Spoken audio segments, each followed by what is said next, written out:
Welcome to the video, everybody. Much love as always. It's your boy Josh Garza. We got blue skies out here. I can't complain. I'm grateful. I don't want to worry. I don't want to stress out. I try not to stress out because I always know there's a situation out there that's 20 times worse. And for that reason, there's no need to worry or stress out because it'll be alright, man. It'll be alright. Whatever situation you are in right now, just make the right choice going forward and you'll be okay. Let's dive right into this, shall we? What I'm about to say right now is from the heart. It's the truth. I want to shed light on this aspect of life, a father and son relationship, because I know there's a ton of people out there that can relate to this. I know on the surface, you guys are surprised right now. On the surface, me and my dad's relationship looks like we're cool. We do get along. We do have things in common, like going to the gym. We have the same attitude, the alpha male attitude. So on the surface, it looks cool, right? But little do you know, there's stuff going on behind the curtains. Mental health, and I just can't anymore. But let me tell you. Let's go back in time though a little bit. So my dad's the type of guy, right? My dad's the guy that, when he got remarried, he got divorced with my mom, and he got remarried with my stepmom. And I know a lot of dads do this. They get remarried and they put that stepmom, that new girl he found, on the highest pedestal, right? He puts her on the highest pedestal known to man. And usually, you neglect your kids, right? And he did that. He didn't neglect his kids. He put Kathy on the highest pedestal, and we were second to him. And I know a lot of people can relate to this. I know a lot of kids. Luckily, my dad stayed in the picture somewhat. I have a few friends. I know, the dad got remarried, and they just totally left, forgot about his own kids and started a new life, right? There's different levels to it, but my dad somewhat stayed in the picture. And my siblings, right? We all left that house. My sister Elizabeth, she left eventually. My brother Denisio left to go live with my mom. Amanda, she left to go live with my mom. Me, I left to go live with my mom. So eventually we all left that house because we couldn't put up with it. It was fake. It wasn't a good situation for us. It was not good at all. So we all left that house. And eventually my dad, he left that girl. And and then that time when he left her, he was such a better man. I could see it. We all knew it. He was a better man. He was around more. He was doing more things with us. He was around more.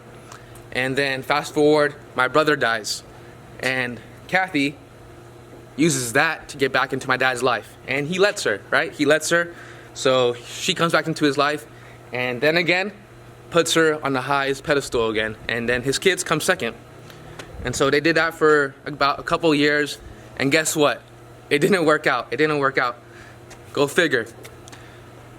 But during that time, I would be with him, right? I didn't really have any issue with it, but deep down I knew, I was just doing it for him, and I still needed him. So I would just go along with it, I would just play, pretend. But my sisters didn't play with that. At that time, my dad had no relationship with my sisters because of Kathy, because of putting her first. So fast forward to now. Recently, I've been doing a lot of self-development, and my dad recently gave me, my first books I read were God books, right? My dad's really about God, right? He loves God, and he's Catholic, and I'm God too. I love God too, and I'm Catholic as well.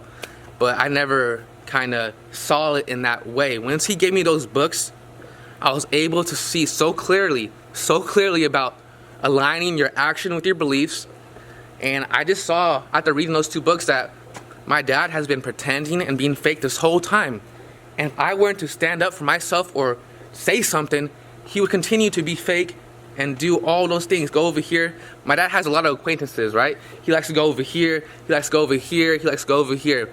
As where I think he should be spending time where it matters and fix the relationships that matter and spend time with people that care about you, right? And so I just saw for the first time that my dad was not the man I thought he was, straight up. So then a few weeks ago, I tell my dad this, right? I tell him everything, like, Dad, I don't want to talk to these people anymore. I don't want you talking to these people anymore. And just telling him that your actions don't align with your beliefs. And I was using God, because that's what God says, and my dad's really about God. And he did not know what to say, because in the past, he would always tell me, like, oh, you need God in your life, Well, I do have God in my life, and I see it so clearly now. And he didn't really know what to say to me. He did not know, he really didn't know what to say to me. So about a few weeks ago, I'm talking to my dad, right? for an hour. I pour my heart out. I pour my heart out to my dad for an hour, telling him that, like, you know, what I've been going through, telling him that, like, Dad, I don't support this, like, your actions don't line with your beliefs, straight up. And he couldn't really get it. At the end of the conversation, we said a lot in that hour of conversation, trust me. I won't tell you everything, but we said a lot. But at the end of the conversation, all he got and all he told me was, well, mijo, that's how you feel. Well, son, that's how you feel. Well, mijo, that's how you feel. What that means to me is like, oh, well, fuck your feelings. Like, well, that's how you feel. That's not, I'm gonna do me still. Like that, well, fuck you. Like, that's what I took it like. And he just like slapped me in the face with that. Like, for the fact that my dad couldn't sympathize with me, not even one bit. My dad could not sympathize with me. I could not believe that. I'm his last son. And it made me feel like shit, really. It made me feel like shit. But I knew deep down I had to make a move, and I couldn't support him anymore.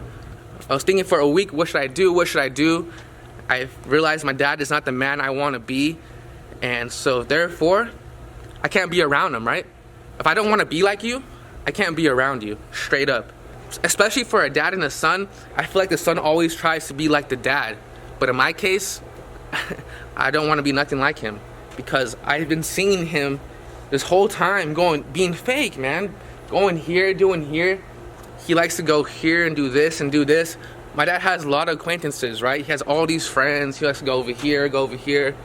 And just being fake, man. I can't support it. Straight up, it's fake to me. And so what did I do? I wrote my dad a letter. I wrote him a letter saying, like, you know, I don't support you. You know, basically I was gonna go live with my mom because, you know, your actions don't align with your beliefs. And therefore, me being with him this whole time, after that conversation I had with him, that hour conversation, and he just told me to go fuck off, you know, that whole week I felt like crap.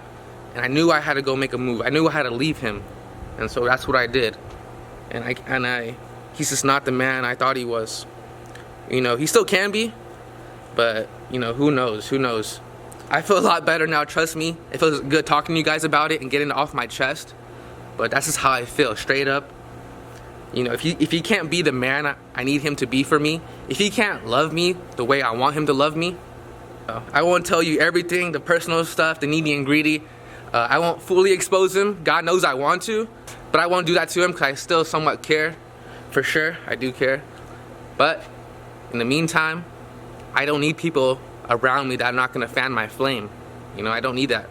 You know, hopefully he can come around. I hope he does. Hopefully he can come around and understand and get it. But like I said, I had an hour conversation with him. I poured my heart out to him. And all he said to me was, oh, mijo, that's how you feel. So that's why I had to leave. I had to say it. That is that. I had to say it, put it out there, because I'm true to myself and my situation. And life is crazy. And I know a lot of people can relate to that, right? A lot of people can relate to the, you know, when a dad gets remarried and puts that girl on the highest fucking pedestal known to man and just forgets about the kids. And that was my dad. And I won't let him get away with that, because that's what he did. You know, it is what it is, but it's not something I would ever do. See, thinking about it too, I would never ever do that to my kids. I would never do that. And the fact that he did that to us, man, like, nah. I need to not support him. So what can I do? Not support him, not be around him, not give him my love. So that's on him, though. If my dad wants to come back into my life, he has to own his shit, because my dad does not like to own his shit. My dad has the biggest pride I've ever seen, and probably the biggest ego too. He has the biggest ego, biggest pride. And if he wants to come around, you must own that shit and be a better man. Align your actions with your beliefs. That's all I ask. Much love as always, everybody. I hope you support me. I hope you understand my situation. But this is not gonna tear me down. I feel so much better, you know, just being about myself and not having people in my life that are not, you know, helping me straight up. So much love though. I'll see you soon. Let's go to work. I'm hungry, baby. I'm hungry.